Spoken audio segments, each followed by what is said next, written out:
Hello दोस्तों, मैं हूं आपका पवन भारद्वाज। आज हम आपसे बात कराएंगे श्वेता खंडूरी। जी हाँ, बॉलीवुड एक्टर। लोग जाते हैं घूमने के लिए पहुंची है। हम इन्हीं से जानना चाहेंगे कहाँ पे पहुंची है, और शायद ये हमें कुछ संदेश है। खतरों के खिलाड़ी का तो नहीं है कि सैंपल बना के रोहित शेट्टी को देना चाहते हैं। स्वागत है 910। क्या कहना चाहोगे? कैसे? Thank you so much. Mount Everest base camp, oh mesmerizing, beautiful, hard, difficult, but breathtaking. सारी चीज़ें हमें बताएंगी, कैसे वहाँ पहुँचे, क्यों वापस भागना चाहते थे या नहीं। हमारे वीडियो को आखिर तक जरूर देखिए। रिसेंटली मैं माउंट एवरेस्ट बेस कैंप पे ट्रैक करके आई हूँ and which is 5,364 meters. So yeah, that's something which I've done and I think मेरी bucket list में था, पूरा कर दिया। कैसे प्लान आया आपका वहाँ जाना चाहिए कि मुंबई में लोग बहुत कम टाइम निकाल पाते हैं और आप तो एक्टर्स हैं, बॉलीवुड में हैं। कैसे जहन में आया कि मैं चाह रही थी कि कुछ करूँ ऐसा जिसमें मैं अपने लिए टाइम निकाल सकूँ, और मैं सोच रही थी और मैं ऐसे मेरे दिमाग में आया कि what if I try for mount Everest base camp track. और मैं उठी, और ये मुझे अभी भी याद है कि मैं सुबह उठी और मैंने उठते ही मम्मी को ऐसे बोला कि मम्मी आपको what do you think if I trek to Mount Everest base camp. तो मैं सिर्फ आइडिया थ्रो किया था कि व्हाट इफ़, और मेरे मॉम ने बोला अरे बिल्कुल 100% बिल्कुल करो, अब तो यही। एंड ये सुनते सुनते मेरे पापा भी अंदर, पापा बोलते क्या ऐसे बेस कैंप, बोलते 100% जाओ। तो पहला ही जो थॉट जब मैंने थ्रो किया तो उसमें इतना पॉजिटिविटी आई कि मैंने कहा भाई अब तो ये कर ही लेते हैं। हमारे जैसे लोग जाए तो समझ में आता है कि हम तो मुंबई में रहते हैं और आप तो खुद मतलब गढ़वाल से हैं, नैनीताल से हैं, पहाड़ी हैं। तो आपको तो ये सब चीज़ें पहले ही देख चुके हैं। आई थिंक मैं कहूँगी माउंटेन कॉलिंग होती है। आप पहाड़ी होते, मतलब जैसे यहाँ मैं कई बार नहीं जा पाती हूँ, कुछ नहीं होता है, तो मुझे लगता है जो पहाड़ है ना उसको इतनी मेरी याद, हम गढ़वाली में बोलते खुद, इतनी खुद आई कि उन्होंने बोला कि अब तो बेटा माउंट एवरेस्ट बेस कैंप भी क्लाइंब करो। तो I don't know, I think mountains are magical और उनका अपना एक तरीका होता है आपको अपने पास बुलाने का। तो आई थिंक मुझे माउंटेन्स ने बुलाया। क्या क्या तैयारियां करके गए आप यहाँ से कि लोगों से पूछा आपने कि क्या है वहाँ पे, सांस लेने में दिक्कत है, चार्जिंग पॉइंट है, चार्जिंग तो लाइफ लाइन है मोबाइल की, तो ये सब चीज़ें क्या तैयारियां क्या थी आपकी? जब ये सोचा तो one of my friend who is in army, मैंने ऐसे उनको आइडिया थ्रो किया कि मैं सोच रही हूँ, तो उन्होंने बोला कि यार मैं भी सोच रहा हूँ।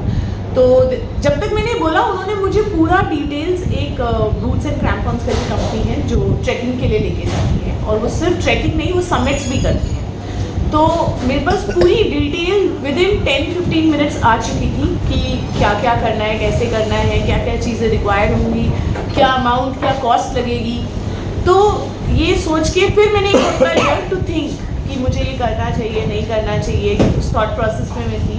And then ultimately I took the challenge, और 3 months I did my training, क्योंकि वो ट्रेनिंग का आपको चार्ट देते हैं कि आपको किस टाइप की ट्रेनिंग करनी है। You have to keep your core and leg really strong. और मैं हर दिन मतलब कम से कम 10 किलोमीटर वॉक करती थी बॉम्बे में, ताकि एक स्पीड अप हो जाए, एक स्टेमिना बिल्ड हो जाए, ऐसा कि मैं वहाँ पे इफ़ नॉट ईजीली एक कांस्टेंट उस पर ट्रैक कर सकूँ। क्योंकि हम यहाँ पे नॉर्मल ट्रैक वॉक करते हैं, लेकिन वहाँ पे बहुत ज़्यादा इंक्लाइन है रास्ता, मतलब ऐसे यहाँ बना हुआ रास्ता है। आप यहाँ पे कहीं पे भी वॉकिंग करेंगे, कुछ भी करेंगे तो वो रास्ता बना हुआ है। लेकिन जब आप माउंट एवरेस्ट पे या कहीं पे भी ट्रैक करेंगे तो वहाँ पे रास्ता बना नहीं होता, पत्थर पगडंडियाँ होती हैं, ऊपर जाना है, नीचे जाना है। इनफैक्ट एक बार मैंने उनसे पूछा, अपने जो माई गाइड थे उनसे पूछा कि सर कितना आगे, तो बोलते बस सीधा सीधा। तो सीधा सीधा ऐसे नहीं हुआ था, सीधा ऐसे हुआ था। तो मैंने पूछा सर ये सीधा कैसे, तो बोलते ये नेपाली सीधा है इसमें आपको ऐसे ही जाना होता है। तो आई थिंक वो कहीं ना कहीं आपको चैलेंजिंग तो होता है, लेकिन अगर आप मेंटली भी स्ट्रांग रहें तो आप अचीव कर सकते हैं। कहीं जाने से पहले कुछ गाइडलाइन होती है, कुछ क्राइटेरिया रहता है कि मेडिकल टेस्ट होते हैं, केदारनाथ, अमरनाथ, जहाँ भी आप जाते हैं। तो आपके साथ में क्या क्या टेस्ट किए गए या फिर? मुझे हमें लिटरली बोला गया था कि इफ़ यू स्मोक और drink don't do it. So smoke तो हम वैसे ही नहीं करते, तो कुछ भी था तो वो सब नहीं करना था। Physical activities we have to, plus आपको एक चीज़ जैसे मैं बोला गया था कि जो शूज़, जो ट्रैकिंग बूट्स हैं वो सबसे पहले लेकर आपको ट्राई करने हैं और उसी के संग आपको वॉक करना है। इनफैक्ट मैं तो खुद काफ़ी बूट्स पहनती हूँ, लेकिन ये ट्रैकिंग बूट्स थोड़े डिफरेंट थे, तो इनको पहन के इन्होंने हमें पहले ही बोला था पहले घर पे पहन के थोड़ा वॉक करो, क्योंकि वो हैवी बूट्स हैं। और स्पेशली हमें बोला गया था कोई भी नई चीज़ लेके आके ट्रैकिंग पे नहीं पहने, तो जो चीज़ आप लेके आओ वो यूज़ करी हुई होनी चाहिए ताकि आप उसमें कंफर्टेबल रहें। अब पहुंचते हैं डे 1 पे, जब आप पहुंचे हैं। हाँ। कैसा एक्सपीरियंस रहा, क्या मिला, कैसे अरे जाते ही हमारे साथ कमाल हुआ था कि हमें काठमांडू से रामेछाप बाय रोड आना था, 7 to 8 आवर्स का ड्राइव था। वहाँ से एयरपोर्ट से हमें लुकला जाना था। Now Lukla is one of the most dangerous airport. तो जब हम वहाँ पहुँचे, हमें 7-8 बजे का हमें टाइम दिया गया था कि फ़्लाइट वहाँ से है। तो हमारा एक ट्रूप तो शायद 9 बजे, जो हम 26-27 जने थे, उसमें से कुछ जने 15 जने शायद वो पहली फ़्लाइट में बैठ के निकल गए और लैंड कर गए। अब हम अपनी टाइम का वेट कर रहे हैं, लेकिन वेट करते करते आप बिलीव नहीं करेंगे, हम सुबह 8 बजे से शाम के 4 बजे तक एयरपोर्ट पे बैठे थे। 2 बार हमें एयरपोर्ट क्या बोलते बोर्डिंग करने के लिए लेकर गए और वापस ले आए क्योंकि उन्होंने मना कर दिया। फाइनली जब 4:30 के अराउंड हमने बोर्ड किया, बैठे बहुत खुश कि चलो अब पहुंच जाएंगे, ट्रैकिंग स्टार्ट करेंगे। तो 20 मिनट की फ़्लाइट में हम आधे घंटे हवा में रहे और टर्बुलेंस मैं आपको बता नहीं सकती कैसे। टर्बुलेंस मीन्स फ्लाइट ऐसे हिल रही थी, we could not land. Enjoy किया आपने यार। मैंने एंजॉय किया, पर बाकी लोगों को बहुत डर लग रही थी। डर के आगे जीत है। डर के आगे जीते। तो मुझे कोई प्रॉब्लम नहीं थी टर्बुलेंस से, मैं वीडियो बना रही थी वहाँ पे बैठ के। बाकी लोग मतलब अपने अपने भगवान को याद कर रहे थे उसमें बैठ के। आधे घंटे घूम के हमें वापस रामेछाप उतार दिया कि हम लुकला पे लैंड नहीं कर सकते। तो फर्स्ट डे हम लैंड ही नहीं कर पाए, जबकि उस वजह से हम एक दिन पीछे हो गए। मतलब जो हमारा एक बफर डे रखते हैं, हमारा वो बफर डे यूज़ हो चुका था फर्स्ट डे, क्योंकि हम लैंड ही नहीं कर पाए। सो नेक्स्ट डे हम early morning again airport 6 o'clock पहुँच गए, क्योंकि वो टाइम देते हैं और ये देखना होता है कि वेदर कंडीशन कैसी है, उस हिसाब से वो आपको टेक ऑफ के लिए बैठाते हैं। फाइनली नेक्स्ट डे हम लोग लैंड किए और that first day we had to trek for 17 kilometres. मतलब ये कह सकते हैं कि खतरों का खिलाड़ी में जाके आए, सिर्फ रोहित शेट्टी साथ में नहीं थे। हाँ बिल्कुल बिल्कुल, आई थिंक बिल्कुल, क्योंकि ऐसी कंडीशंस थी, ठंड इतनी ज़्यादा। फिर एक चीज़ बहुत अच्छी थी कि सब लोग बहुत अच्छे थे, एक दूसरे को पुश कर रहे थे कि चलें और चले आगे और चले आगे। So that was really nice. But हाँ, खतरों के खिलाड़ी ऐसा तो नहीं है खतरों के खिलाड़ी के पहले कि एक सैंपल हो, जाकर दिखाओ, ऐसा तो नहीं है? नहीं सैंपल हो। अरे आई डोंट माइंड डूइंग खतरों के खिलाड़ी। I have trek to Mount Everest base camp. तो डेफिनेटली, बट आई थिंक वो उसमें जो करते हैं वो बहुत डिफरेंट है, और इसमें जो करते हैं, इसमें हम नेचुरल चीज़ों के संग, मतलब यू नो जो नेचर है उसके साथ we are doing everything. Like चाहे वो क्लाइंब करना हो, चाहे बारिश में, चाहे स्नोफॉल में, रास्ता कैसा है हमें नहीं पता कि हमें कब एक्लिमेटाइजेशन की वजह से या यू नो नहीं प्रॉपर किया, या फिर एल्टीट्यूड सिकनेस हो जाएगी, या कुछ भी होगा ना, हमें पता नहीं चलता। हमारे साथ एक इनफैक्ट एक बहुत ही फिट इंसान थे जो हमारे साथ गए थे, और हमें लगा था ये तो मतलब सुपर्ब है, लेकिन उनके फर्स्ट डे के बाद ही उनकी तबीयत बहुत ज़्यादा ख़राब हो गई। सो आपको नहीं पता कि कब आपको क्या चीज़ कैसे हिट करेगी, क्योंकि mountains as I said is magical, and at the same time you don't know कि वो आपके साथ कैसे क्या कर सकते हैं। मतलब मैन ऑफ द वर्ल्ड हो गया आपका है? क्या है वुमेन। तो कहीं ना कहीं आपको फील तो आ रहा होगा खतरों के खिलाड़ी जैसा, जा रहे थे कि यार हाँ कैसे थोड़ा तो मैं सच बताऊँ ऑनेस्टली, जब मैं ट्रैक कर रही थी तो मेरे दिमाग में माउंट एवरेस्ट बेस कैंप था, जिसकी पिक्चर्स आ रही थी मेरे दिमाग में, मुझे ये करना है, मुझे ये करना है, one step at a time. मुझे ये लगा था कि मुझे उतना एल्टीट्यूड सिकनेस नहीं होगा, लेकिन 5th डे मुझे हिट किया तो मुझे रियलाइज़ हुआ कि yes, mountain place its own game. लेकिन मैं डर गई थी, क्योंकि ऐसा ना हो कि मुझे 2 दिन पहले, जब मैं 2 दिन बचे थे बस बेस कैंप पहुंचने के, और ऐसा ना हो कि 2 दिन पहले मुझे वापस आना पड़े।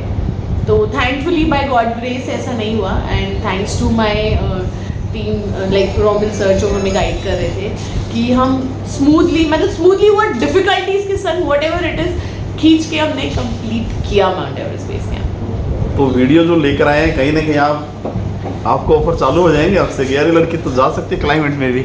हाँ बिल्कुल, लाइक मुझे वही लगता है कि मैंने जैसे बताया कि जब मैं वापस आ रही थी मैं इतना कुछ वहाँ पे बैठ के और कुछ करना चाह रही थी, लाइक यू नो कई बार होता है कि आप वहाँ आधे घंटे में ना क्या ही कर लोगे, मतलब आप इतना ट्रैक करके आए हो और आपके पास सिर्फ आधा घंटा है, क्योंकि अगर आप ज़्यादा रुकेंगे तो आपकी तबीयत खराब हो सकती है और रात भी हो रही है, तो आपको you have to go down, you have to trek for another 4-5 hours to come down.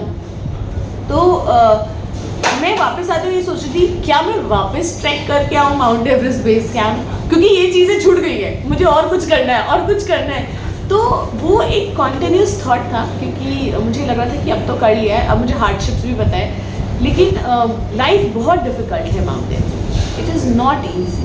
मतलब हर एक चीज़ जो आपका पानी भी है जो ऊपर लेके जा रहे हैं बॉटल का, वो यैक्स पे या फिर जो आदमी जो शेरपाज हैं या जो लोडर्स हैं वो उठा के लेके जा रहे हैं। तो sometime you feel very sad कि लाइफ कितनी डिफ़िकल्ट है फॉर माउंटेन्स जो रह रहे हैं वहाँ पे, क्योंकि हर एक चीज़ के लिए उनको उठा के ले जाना ही पड़ेगा। ऑक्सीजन खत्म हो जाती है। हाँ।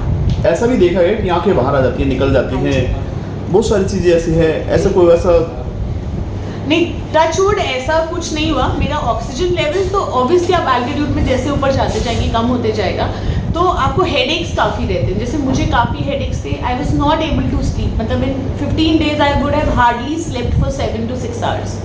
तो उन चीज़ों से बैटल करना फिजिकली नहीं, वो मेंटली ही हो सकता है। So mentally you have to be very strong.